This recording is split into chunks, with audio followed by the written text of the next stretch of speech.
Hello दोस्तों, तो आप सभी का स्वागत है हमारे यूट्यूब चैनल बड़ा कैरियर पर। तो हम लोग आज पढ़ेंगे क्लास 10th के फिजिक्स और उसमें हम बात करेंगे अवतल दर्पण से प्रतिबिंब प्राप्त करने के नियम।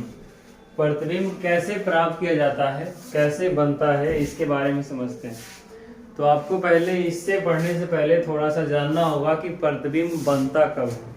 तो प्रतिबिंब आपको बनाने के लिए कम से कम दो परावर्तित किरणें, यानी कम से कम दो परावर्तित किरणें। कौन सा किरण?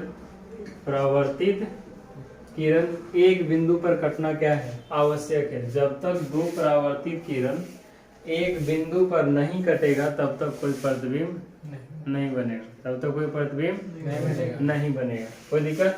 यानी दो परावर्तित किरण को कम से कम क्या है, एक बिंदु पर निश्चित कटना होगा, तभी प्रतिबिंब प्राप्त होगा। अब इसमें हम लोग वही नियम पढ़ रहे हैं कि अवतल दर्पण में, किसके लिए नियम पढ़ रहे हैं? अवतल दर्पण के लिए, कि अवतल दर्पण में अगर हमको प्रतिबिंब प्राप्त करना होगा तो कौन कौन से नियम उसमें लागू होंगे। तो देखिए, बहुत बेसिक सा नियम है और 4 नियम है। आप सिंपल तरीके से उसको देखेंगे तो समझ जाएंगे। जैसे यहाँ पे हमको एक अवतल दर्पण ले लेते हैं। चलिए, अब पहला रूल जो हमारा है, पहला नियम है, ये हमारा तो प्रिंसिपल एक्सिस हो गया। ये क्या हो गया? Principal axis. अब इसमें पहला रूल हमारा है कि मुख्य अक्ष के समानांतर, किसके समानांतर? यानी प्रिंसिपल एक्सिस, मुख्य अक्ष के समानांतर आ रही प्रकाश की किरणें, मुख्य अक्ष के समानांतर आ रही प्रकाश की किरणें, यानी आपतित किरण जो है वो पैरेलल आ रही है किसके? प्रिंसिपल एक्सिस के। मुख्य अक्ष के क्या आ रहा है? पैरेलल आ रही है।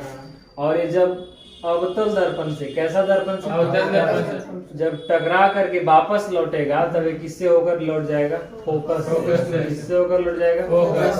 तो ये हमारा दर्पण का क्या हो गया? फोकस। तो पहला रूल हमारा ये है कि मुख्य अक्ष के समानांतर आ रही प्रकाश की किरणें अवतल दर्पण से परावर्तन के बाद क्या हो जाता है? फोकस से होकर के गुजर जाती है। ये आ कैसे रही है? मुख्य अक्ष के समानांतर, लेकिन गई कैसे है? फोकस। कोई दिक्कत? देखिए, अब दूसरा जो हमारा नियम है, कौन सा नियम? दूसरा नियम कहता है कि अवतल दर्पण ले लीजिए। फिर से इसमें ये अवतल दर्पण ले लिए और ये क्या हो गया? प्रिंसिपल एक्सिस, ध्रुव हो गया। अब इसमें देखिए, अभी इसमें प्रकाश की किरण सेंटर से होकर गुजार देते हैं। किससे? सेंटर से। यानी वक्रता केंद्र की ओर, मतलब वक्रता केंद्र से अगर होते हुए प्रकाश की किरण आएगी तो वो दर्पण यानी अवतल दर्पण से परावर्तन के बाद प्रिंसिपल एक्सिस के समानांतर क्या होता है? लौट जाता है। या किससे होकर आ रही है? वो नहीं, गलत हो गया, गलत है। वक्रता केंद्र की ओर आ रही प्रकाश की किरणें, ये आया अवतल दर्पण के पास और अवतल दर्पण से परावर्तन इसका उसी माध्यम से हो जाता है जिस माध्यम से क्या आता है। मतलब जिस बिंदु से होकर आ रहा था। किससे होकर आ रहा था? वक्रता केंद्र से। सही हो गया। इंसिडेंट एंगल क्या हो गया? इंसिडेंट रे हो गया। एंगल नहीं, इंसिडेंट रे। और ये फिर उधर से टकरा करके लौट जाएगा तो क्या हो जाएगा? Reflected ray. आई लिखने का मतलब पहले आया है इंसिडेंट और उसके बाद अवतल दर्पण से परावर्तन हुआ है, यानी रिफ्लेक्ट कर गया है। कोई दिक्कत? तो पहला नियम हमारा क्या है? मुख्य अक्ष के समानांतर आ रही प्रकाश की किरणें अवतल दर्पण से परावर्तन के बाद फोकस होकर गुजर जाती है। दूसरा, अवतल दर्पण के क्या वक्रता केंद्र की से होते हुए जो प्रकाश की किरणें आती है तो वो वक्रता केंद्र से ही क्या होता है? लौट जाती है। अब इसमें देखते हैं तीसरा रूल। क्या देखते हैं? तीसरा रूल। और तीसरा नियम हमारा कहता है, ये हमारा क्या हो गया? अवतल दर्पण। क्या हो गया? अवतल दर्पण। ये प्रिंसिपल एक्सिस हो गया। अभी इसमें बाबू मुख्य फोकस की ओर आ रही प्रकाश की किरणें, यानी फोकस से आ रही है। कैसे आ रही है? फोकस से होते हुए आ रही है। जब फोकस से होते हुए आएगी तो अवतल दर्पण से परावर्तन इसका मुख्य अक्ष के समानांतर होगा। कैसे होगा? मुख्य अक्ष के समानांतर, ये पैरेलल क्या हो जाएगा? लौट जाएगा। समझ गए बात को? ये किधर लग जाएगा? पैरेलल लग जाएगा। कोई दिक्कत? तो इंसिडेंट है ये और ये क्या हो गया? रिफ्लेक्ट। कोई दिक्कत इसमें? अब इसमें एक और चौथा रूल है कि जब प्रकाश की किरणें जैसे हम ले लिया अवतल दर्पण हमारा प्रिंसिपल एक्सिस, ध्रुव पर, किस पे? ध्रुव पर यानी जो पोल है हमारा, इस ध्रुव पर जितना डिग्री का कोण बनाते हुए प्रिंसिपल एक्सिस के साथ आएगा, उतना ही डिग्री का कोण बनाते हुए यहाँ से क्या हो जाएगा? लौट जाएगा। यानी कोण आई बराबर कोण आर। अगर जो भी इंसिडेंट एंगल ध्रुव पर आता है तो वो जितना डिग्री का कोण बनाते हुए आएगा, उतना ही डिग्री का कोण बनाते हुए क्या हो जाएगा? लौट जाएगा। कोई दिक्कत? तो बस इन्हीं 4 नियम में से हम किसी भी 2 नियम को प्रयोग करके हम अवतल दर्पण से प्रतिबिंब बना सकते हैं।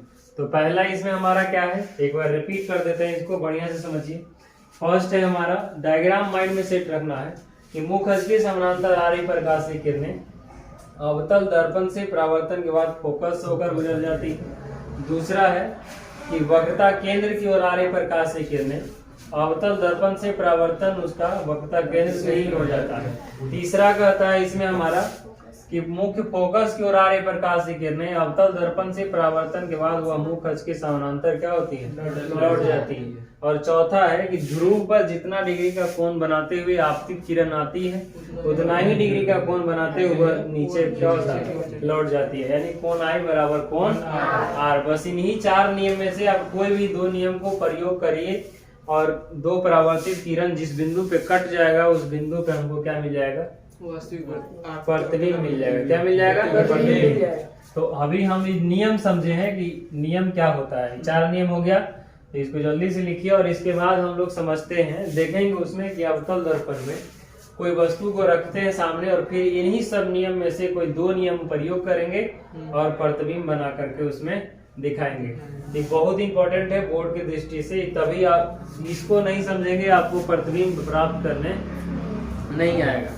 प्रतिबिंब प्राप्त करने यानी प्रतिबिंब जब सही कॉन्सेप्ट सीखेंगे तभी काम होगा, नहीं तो काम नहीं होने वाला है। तो इसको हेडिंग दे लिए हैं, तो जल्दी से लिखिए। अगर आप लैंग्वेज लिखना चाहते हैं तो फर्स्ट में जैसे हम बोल रहे हैं कि मुख अक्ष के समानांतर आ रही प्रकाश की किरणें अवतल दर्पण से परावर्तन के बाद मुख्य फोकस होकर क्या होती है? गुजर जाती है। इसी प्रकार से इसको लिख सकते हैं कि वक्रता केंद्र की ओर आ रही प्रकाश की किरणें अवतल दर्पण से परावर्तन के बाद वक्रता केंद्र से क्या होती है? लौट जाती है। तीसरा में मुख्य फोकस की ओर आ रही प्रकाश की किरणें अवतल दर्पण से परावर्तन के बाद मुख अक्ष के समानांतर लौट जाती है। चौथा, ध्रुव की ओर आ रही प्रकाश की किरणें जितना डिग्री का ध्रुव पर कोण बनाता है उतना ही डिग्री का कोण बनाते हुए क्या हो जाएगी? लौट जाएगी। तो ये 4 नियम हो गया बाबू, जिससे कि हम प्रतिबिंब प्राप्त कर सकते हैं। तो जैसे बोला गया वैसे आप लिख करके और डायग्राम नीचे बना लेंगे। तो जल्दी से लिखिए और हम लोग देखते हैं आगे। तो चलिए अब हम लोग समझते हैं अवतल दर्पण द्वारा बने प्रतिबिंब की स्थिति, प्रकृति एवं आकार को लिखना है। तो देखिए अवतल दर्पण कैसे प्रतिबिंब बनाता है पहले समझते हैं। तो हम उससे भी पहले समझते हैं बाबू कि अवतल दर्पण में हम वस्तु को कहाँ कहाँ रख सकते हैं, कहाँ कहाँ रख सकते हैं। तो अवतल दर्पण हो गया मेरा प्रिंसिपल एक्सिस, फोकस, वक्रता केंद्र और इधर इंफिनिटी। तो सबसे पहला तो हम वस्तु को कहाँ रख सकते हैं? इंफिनिटी, अनंत पर रख सकते हैं।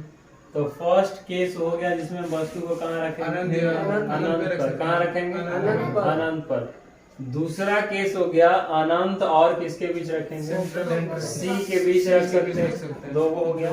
तीसरा हो सकता है कि हम सी पर ही रख दें, और नहीं होगा। चौथा हम सी और एफ के बीच रख सकते हैं। पांचवा हम एफ पे रख सकते हैं और छठा एफ और टी के रख सकते हैं। कोई सोचेगा कि हम पी पर रख लेते हैं, आप आईना का माथा पे ले लेते हैं माथा पे लेंगे आईना नहीं, यानी कितना भी रखेंगे तो आगे रखेंगे, फिर कुछ दूर, फिर कुछ दूर, फिर कुछ दूर, हो सकता है कि नहीं? तो यानी इसमें हम लोग समझे बाबू कि अवतल दर्पण में हम प्रतिबिंब बना सकते हैं और अवतल दर्पण के सामने हम वस्तु को कितना जगह रख सकते हैं? 6 जगह। पहले रख सकते, जरूरी नहीं है कि पहले आप इनफाइनाइट पे ही रखें, पहले आप यहाँ भी रख सकते हैं। यहाँ मतलब इधर से रखना चालू करेंगे आप उधर से, मतलब एक बता दिए कि 6 जगह रख सकते हैं और कहाँ कहाँ रख सकते हैं। ठीक है, अब हम समझते हैं कि हम इनफाइनाइट पे जब वस्तु को रखेंगे अनंत पर, तब उसका स्थान, स्थिति मतलब स्थान, प्रतिबिंब कहाँ बनेगा? उसका प्रकृति क्या होगा, मतलब गुण, उसका आकार क्या होगा ये सब समझेंगे। तो चलिए तो अब हम लोग समझते हैं, इसमें देखते हैं कि क्या होता है। इसमें 6 केस हो गया, कितना केस हो गया, 6 केस। तो केस 1 पढ़ेंगे इसमें, और केस 1 में हम पढ़ रहे हैं जब वस्तु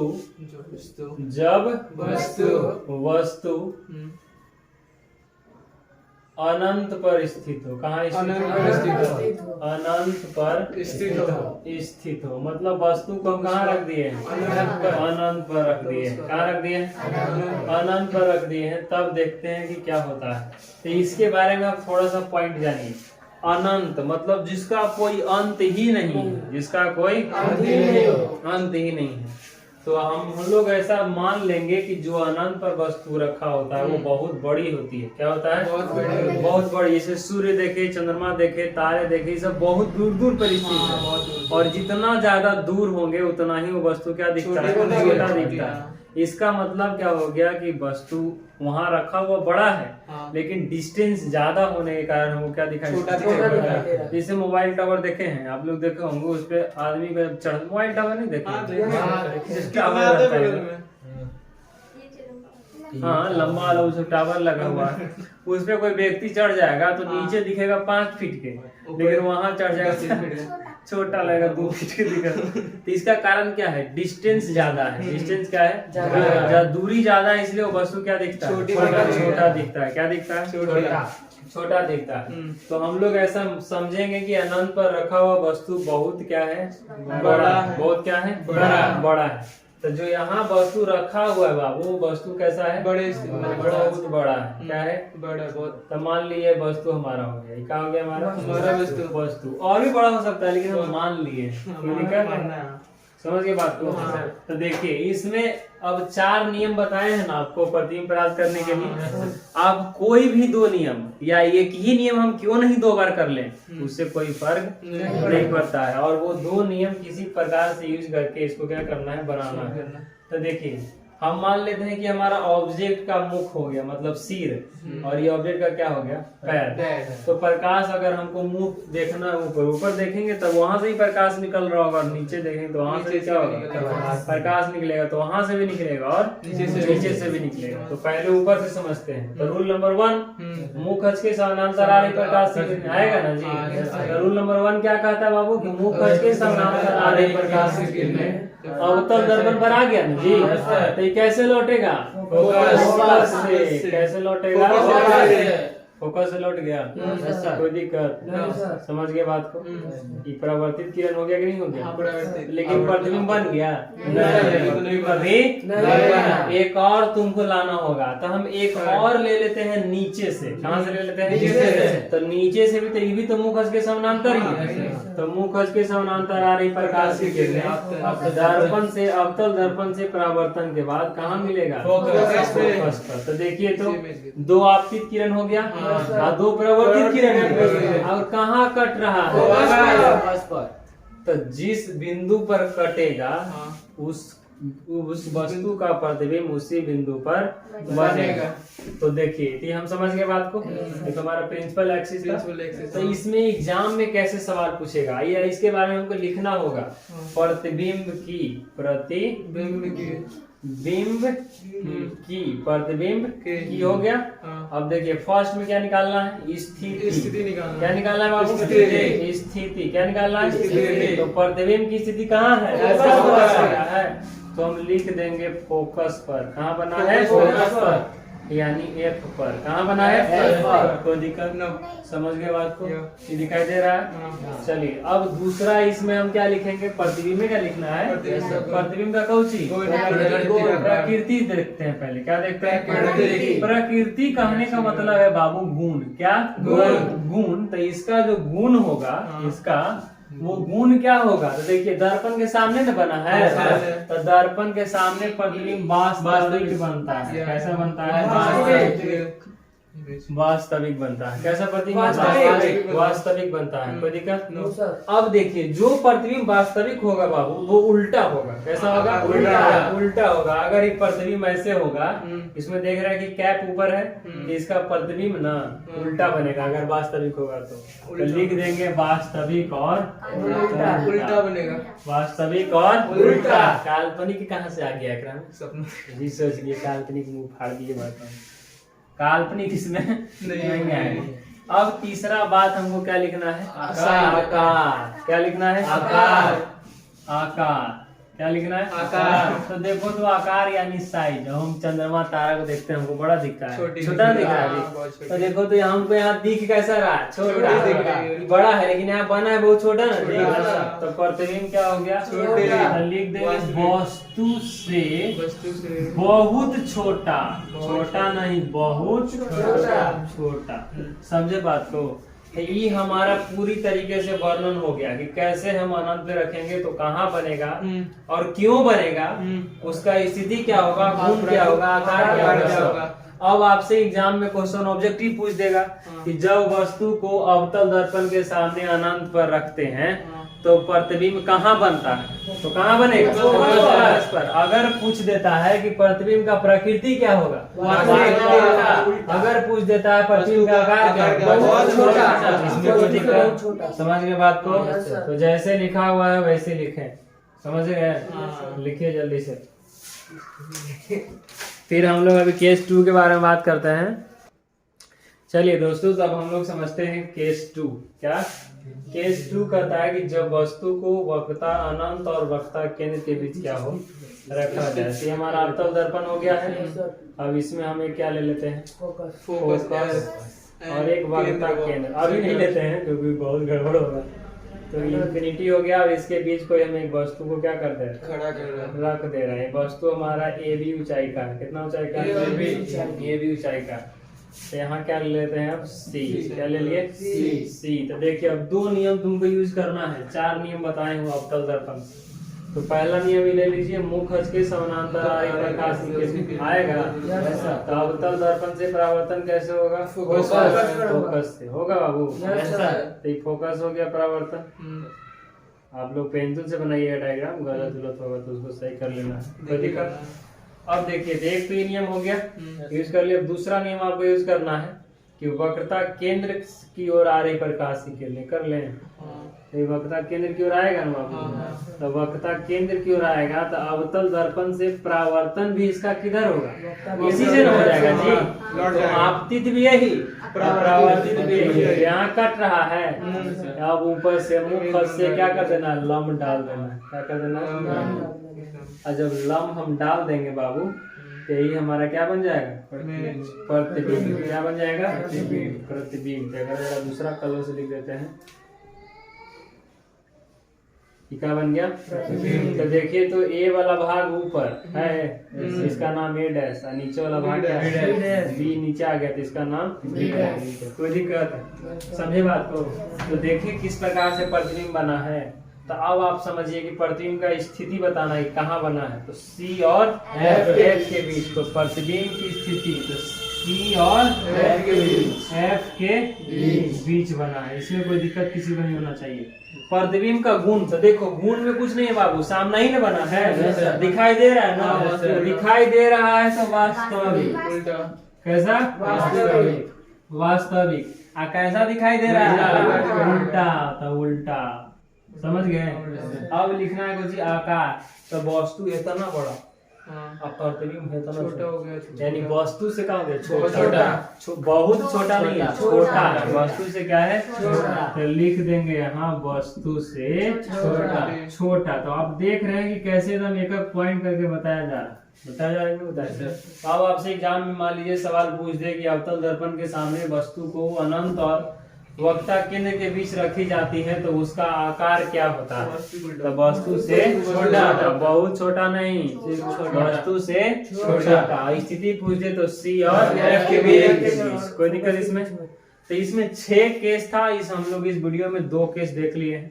अब आगे जो 4 केस है वो हम लोग नेक्स्ट वीडियो में देखें। अगर वीडियो अच्छा लगा हो शेयर जरूर करिए अपने दोस्तों के पास। बाकी लाइक तो आपका मन है, देना है दीजिए, नहीं देना है मत दीजिए। Thank you.